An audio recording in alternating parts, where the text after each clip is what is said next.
Hi friends, ഇന്ന് ഞാൻ വന്നിട്ടുള്ളത് നല്ല അടിപൊളിയായിട്ടുള്ള നല്ല വെറൈറ്റി ടേസ്റ്റ് ആയിട്ടുള്ള കൊഞ്ചൻ കൽമാസുമായിട്ടാണ്.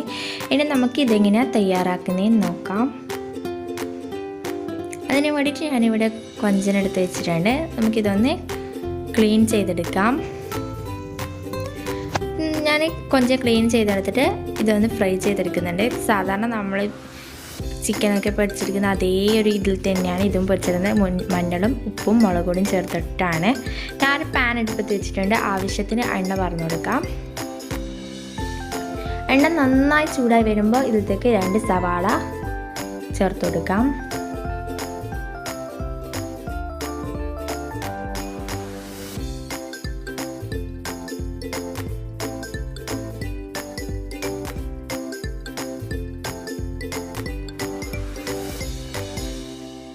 ഇനി ഇതിലേക്ക് ഇഞ്ചിയും വെളുത്തുള്ളിയും ചെറുതായി മുറിച്ചിട്ട് ചേർത്ത് കൊടുക്കാം. ആവശ്യത്തിന് ഉപ്പും കൂടി ചേർത്ത് കൊടുക്കാം. ഇനി നമുക്കിതൊന്ന് മൂടി വെച്ചിട്ടൊന്ന് 5 മിനിറ്റ് ഇതൊന്ന് വഴറ്റിയെടുക്കാം.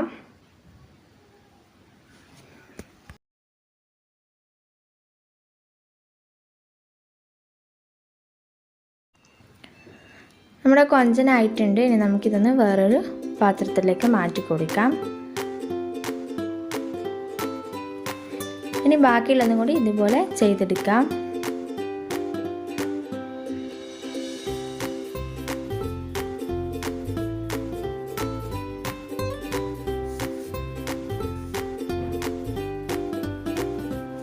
ഇത് ഞാൻ 4 മണിക്കൂർ വെള്ളത്തിലെടുത്ത് കുതിർത്തി വെച്ചതാണ്. ഇത് ചൂടുവെള്ളത്തിൽ കുതിർത്തി വെച്ചതാണ്. ഇനി നമുക്കിതൊന്ന് അരച്ചെടുക്കാം. അതിന് വേണ്ടിയിട്ട് ഒരു തേങ്ങ ചിരണ്ടി എടുത്തത്, പിന്നെ ഒരു സവാള, പിന്നെ വലിയ ജീരകം. ഇനി ഇതെല്ലാം കൂടിയിട്ട് ഒന്ന് അരച്ചെടുക്കാം. നമ്മുടെ സവാള നന്നായിട്ട് വഴറ്റി വന്നിട്ടുണ്ട്.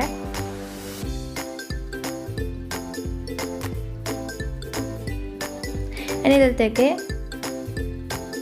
ഒരു 2 സ്പൂൺ മുളക് പൊടി ചേർത്ത് കൊടുക്കാം. ഒരു 1/4 ടീസ്പൂൺ മഞ്ഞൾപ്പൊടി, 1 സ്പൂൺ ഗരം മസാലപ്പൊടി. എന്നിട്ട് ഇതൊന്ന് മസാലൻ്റെ മണം മാറുന്നത് വരെ ഒന്ന് വഴറ്റിയെടുക്കാം.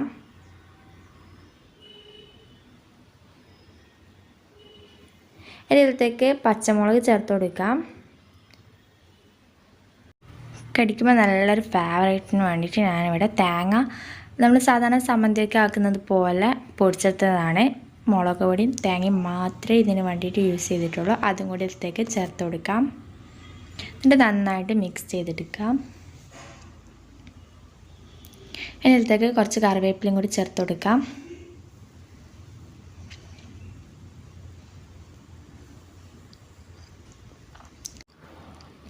ഇത് നമ്മൾ കൊഞ്ചൻ്റെ പകരം ചിക്കൻ വെച്ചിട്ട് ഇത് ചെയ്യും.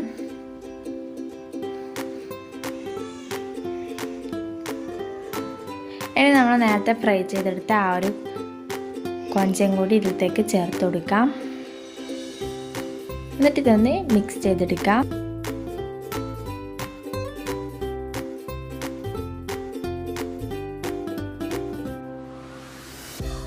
കൊഞ്ചലിനൊന്ന് മസാല പിടിക്കാൻ വേണ്ടിയിട്ട് ഇനി നമുക്കൊന്ന് മൂടി വെച്ചിട്ട് കുറച്ച് സമയം വെയിറ്റ് ചെയ്യാം.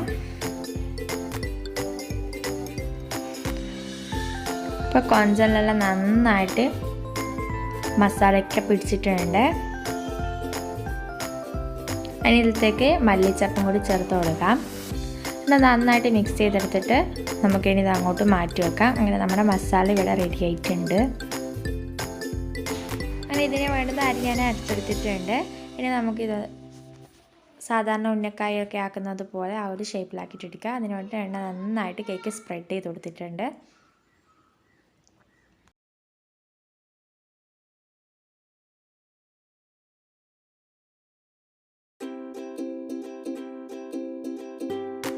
ഇനി ഇതിൻ്റെ ഉള്ളിലായിട്ട് മസാല വെച്ചെടുക്കാം.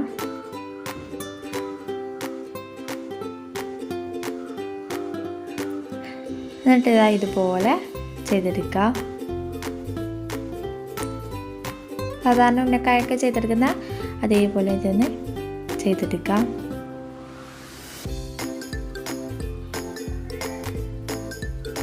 ഇനി ഇതുപോലെ ബാക്കിയുള്ളതും കൂടി ചെയ്തെടുക്കാം.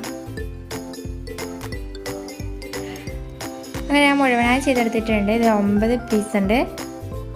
ഇനി നമുക്ക് അപ്പച്ചമ്പ് വെച്ചിട്ടുണ്ട്. ഇതിലേക്ക് ആവശ്യത്തിന് വെള്ളമൊക്കെ പറഞ്ഞു കൊടുത്തിട്ടുണ്ട്.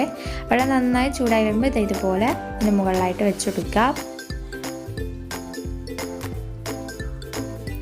ഇനി നമുക്കിതൊന്ന് മൂടി വെച്ച് ഇതൊന്ന് വേവിച്ചെടുക്കാം.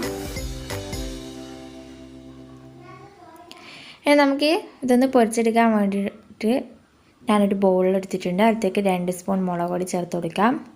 ഒരു 1/4 ടീസ്പൂൺ മഞ്ഞൾപ്പൊടി, ആവശ്യത്തിന് ഉപ്പ്,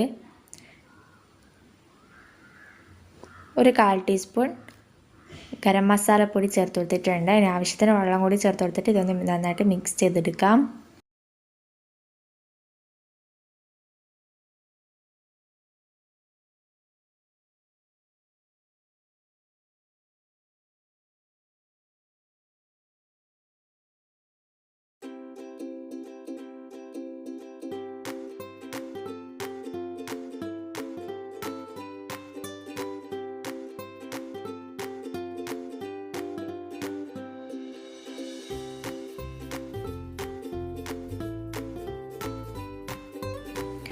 ഞാനൊരു പാൻ എടുപ്പത്ത് വെച്ചിട്ടുണ്ട്. അതിലേക്ക് എണ്ണ പറന്ന് കൊടുത്തിട്ടുണ്ട്.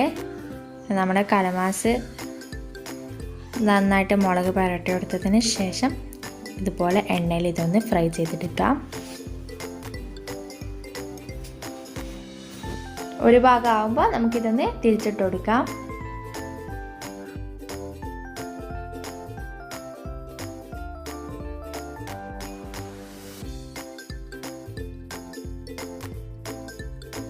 രണ്ട് ഭാഗമായിട്ടുണ്ടെങ്കിൽ നമുക്ക് ഇതൊന്ന് വേറൊരു പ്ലേറ്റിലേക്ക് കോരി മാറ്റാം. ഇനി ഇതുപോലെ നമുക്ക് ബാക്കിയുള്ളതും കൂടി ചെയ്തെടുക്കാം. അങ്ങനെ നമ്മുടെ കൊഞ്ചം വെച്ചിട്ടുള്ള കലമാസ് ഇവിടെ റെഡി ആയിട്ടുണ്ട്. അടിപൊളി ടേസ്റ്റാണ്. എല്ലാവർക്കും ഒരുപാട് ഇഷ്ടപ്പെടും. എല്ലാവരും ഒന്ന് ട്രൈ ചെയ്ത് നോക്കണം. ഇതുവരെ എൻ്റെ ചാനൽ സബ്സ്ക്രൈബ് ചെയ്തില്ലെങ്കിൽ സബ്സ്ക്രൈബ് ചെയ്യുക. തൊട്ടടുത്ത് കാണുന്ന കുഞ്ഞു ബെല്ലൈക്കൺ കൂടെ ഒന്ന് പ്രസ് ചെയ്യുക. എന്നാൽ മാത്രമേ ഞങ്ങൾ അപ്ലോഡ് ചെയ്യുന്ന വീഡിയോ നിങ്ങൾക്ക് ഉടനടി നോട്ടിഫിക്കേഷൻ ലഭിക്കുകയുള്ളൂ. നിങ്ങൾക്ക് എൻ്റെ വീഡിയോ ഇഷ്ടപ്പെട്ടാൽ ലൈക്ക് ചെയ്യുക, ഷെയർ ചെയ്യുക, കമൻറ്റ്സ് ചെയ്യുക. ഇതുപോലത്തെ നല്ല വീഡിയോയുമായി വരുന്നവരെ എല്ലാവർക്കും ബായ്.